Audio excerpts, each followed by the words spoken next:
Does the government work for us or do we work for the government? Is it possible for us to change Washington by bypassing Washington? Tonight, what do governments hate because they can't control? In America, the government seems to control everything. Light bulbs, shoe leather, refrigerators, the water strength of your shower, your banker, your doctor, your lawyer. All are regulated by the feds beyond belief. What is it in America that the feds cannot control? The answer is simple. Human nature. We need to eat and we need to move about. And that means we will use the free market with or without the government in order to do so. Every capable human on the planet engages in market exchanges, even in those countries where it's illegal. And through all of known history, humans have advanced civilization by building up the avenues of trade so as to increase their standards of living. When you buy a loaf of bread or a gallon of gas, you are freely choosing to engage in what remains of the free market. I emphasize the phrase "what remains" because when you buy bread, you are paying the local or state government a tax for a product that was baked under conditions set forth by the feds and one of the 50 states. And when you buy fuel for your car, up to 1/4 of the cost of the fuel consists of state and federal sales taxes. You know this. I believe that sales taxes constitute a grand theft concocted by politicians and bureaucrats so as to provide them with a never-ending supply of your cash, which they can use to bribe people for their votes. Sales taxes also make items that we need more expensive, and they intrude on your privacy. Think about it. If I want a loaf of bread and you are a grocer willing to sell me one, what business is that of the government? None. What involvement has the government had in that transaction? None. What has the government done to add value to that transaction? Nothing. The protesters in Wall Street seem not to understand that free trade is a natural right, like speech, travel, religion, self-defense, privacy, and is mutually beneficial to both the buyer and the seller. That's why at the end of the transaction, each party says, "Thank you," because we have both benefited. It is a win-win. I have food and fuel, and the seller of them has revenue.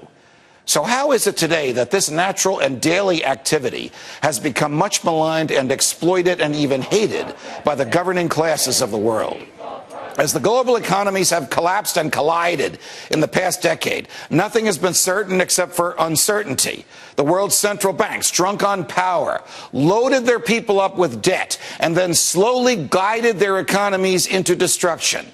That's the consequence of government control of the monetary system and the means of exchange. Prices in an economy are like traffic signals, signaling where goods and resources should go and how fast they should move. Central banks distort those traffic signals and even send the wrong signals. That's why we have crashes, because of government traffic signals, because the government has taken the free out of the free marketplaces. But free trade does occur in the United States in many ways. The black markets are where people trade for what they want for a price agreed upon, free of taxes, free of government regulations, and at prices that are acceptable to the parties. Simply banning the activity will not deter some portion of the population from attempting to acquire something, whether it's bread or tobacco or drugs or guns, that the government doesn't want you to have. People will always trade what they have for what they want or need. That's human nature.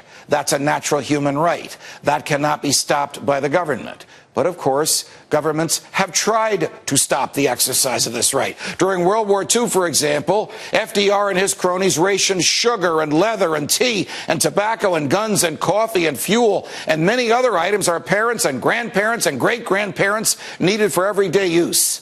The stated purpose of the rationing was that the troops needed these items and there were not enough of them to go around, so the federal government would decide who got what and how much all these things would cost. But there was a black market in all these items, and there the items were plentiful and the price was freely agreed upon. If the government had just stayed out of the picture, the market could have existed in the light of day. We now know that FDR was more interested in control than he was in supplying the troops. He knew there was enough to meet everyone's needs. To me, the heroes in those days were not those who counted their ration coupons. The heroes were those who bought and sold with impunity. The government fears trade, free trade, because it can't control it. The feds would do well to remember the lesson that where goods and services don't freely cross borders, armies will. And where goods and services do freely cross borders, armies will not. Many people write to Freedom Watch asking me how the next revolution will come. They ask what they can do to fight big government. All right, a little selling. First, get a copy of It's Dangerous to Be Right When the Government is Wrong. It's a primer on basic freedom. Then, after you read it, challenge authority and exercise your freedoms. And think about this. When the black market becomes more prosperous than the one the government regulates, then the message will resonate. From New York,